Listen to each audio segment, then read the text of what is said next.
RMJ Movie Reviews back again, and this is a on-the-fly movie review. I'm coming with a review of the new Jodie Foster directed George Clooney and Julia Roberts film called Money Monster. Wow. You know, as I always say, guys, usually when I've got a day off between work and I'm chilling or whatever, and after I kind of get all the stuff that I need to get done, I usually like to squeeze in like a time where I can go catch a flick or rent a Redbox movie or something like that. That's really what I enjoy. So I decided I didn't really have any plans on actually going to see this movie, but I just kind of felt like, hey, I already saw Captain America, so I checked this out. And this is a tightly woven little satirical thriller, hostage thriller. Basically, Money Monster tells the story of a TV personality who's he does the stocks. I'm not too familiar with the stocks and brokers game or whatever in New York City, but I guess George Clooney is a TV personality who talks about, like, I guess all the different stocks in New York and the little numbers that go across the bottom of the screen. Either way, long story short, there's a gentleman from Queens who apparently invested a lot of money, $60,000 in the stock. He lost it, so now he's pissed off at George Clooney about it because apparently George Clooney promoted this stock on his television show. Unfortunately, this poor soul lost out, so now he's taking George Clooney hostage live on television, on air, and he wants to make George Clooney atone for making him lose this money, which really is his dumb ass fault, but we know it's a movie. It was a fun film. It was a really fun film.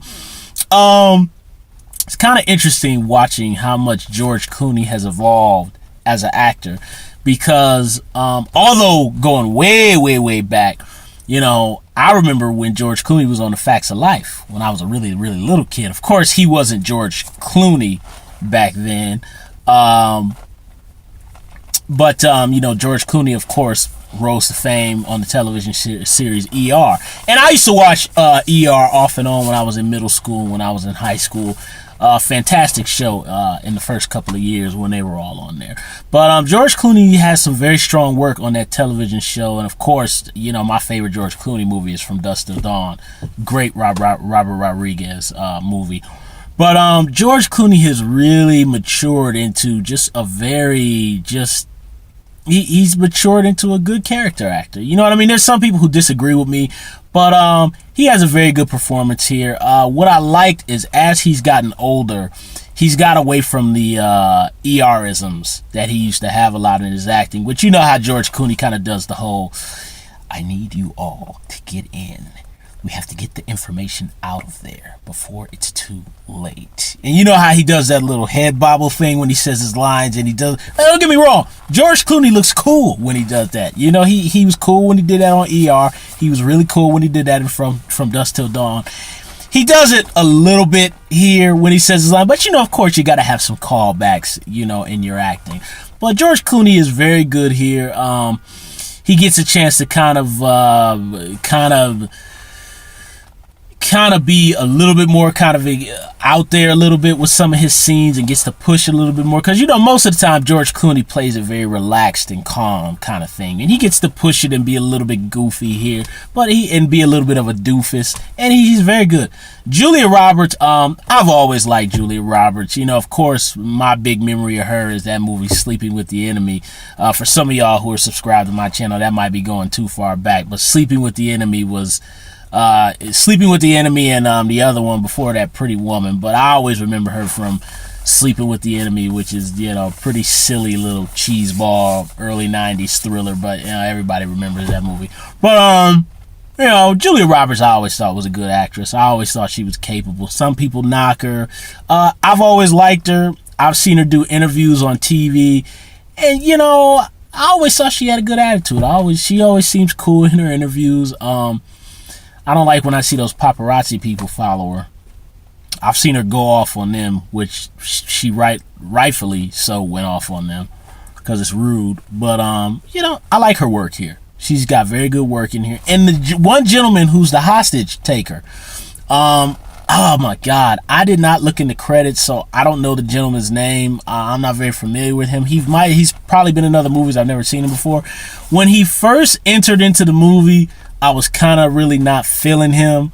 I mean, as a performer, I wasn't really feeling him. But like once the scenes get going and once you kind of get to know his character, the guy's really good, man. I have to look up his name. I'm sorry, I'm just doing this review just quickly on the fly.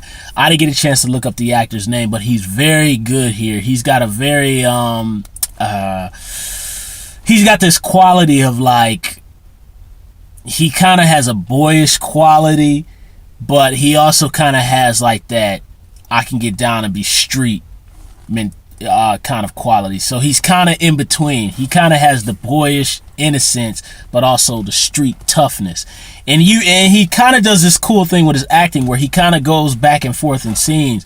Like there's a scene where his girlfriend like rips him a new one on camera. I mean, she called him a bitch, which is pretty damn cold. Fellas, we all know if your lady calls you a bitch, I mean, that's just like, that's bad. And he's got this look on his face where it's like you could just see the little boy come out of him. Like, damn, like he wants to, like, it messed him up. It was cold, man. And then like there's other scenes where I really like one scene where like George Clooney kind of tests him a little bit. It's like, what right do you have? My life is just as shitty as yours is. And he does this scowl with his teeth where he kind of goes, he does like that. And really, like in acting, you wouldn't think that, like, oh, if you're in acting class and you just go, I want to look menacing, and you go like that, you kind of just go like, what the hell? But for some reason, in a movie and on a gigantic screen and you got the swelling music, just kind of a look like that can really transmit a lot of threat to the screen. And he does this scowl, and it really makes him look menacing. That guy was very good. I really enjoyed the film. Machine from 8mm pops up as a cop, and Big Brother Almighty is I think he's a police captain. I think he's a captain. Everybody in here is good. Jodie Foster directs the movie at a very kind of relaxed pace. It's relaxed. It's not slow. It's relaxed, and it moves along and it flows very nicely. I enjoyed the film. I really enjoyed it. I think it's a cool film to go see on a Saturday night. I liked it. I really, really liked it. Is it the greatest in the world? Nah. And what I liked is it didn't get too overly sentimental. Because of stuff like this, you would think it would get a little bit too sentimental. You got Julia Roberts in there. It might, get all doughy-eyed. But no, it doesn't. It plays it just right. It has just the right amount of satirical humor, and it has just the right amount of kind of suspense. The suspense isn't like great, but it's just enough to kind of keep you wondering, like, oh, what's gonna happen next. So I enjoyed Money Monster. I really did.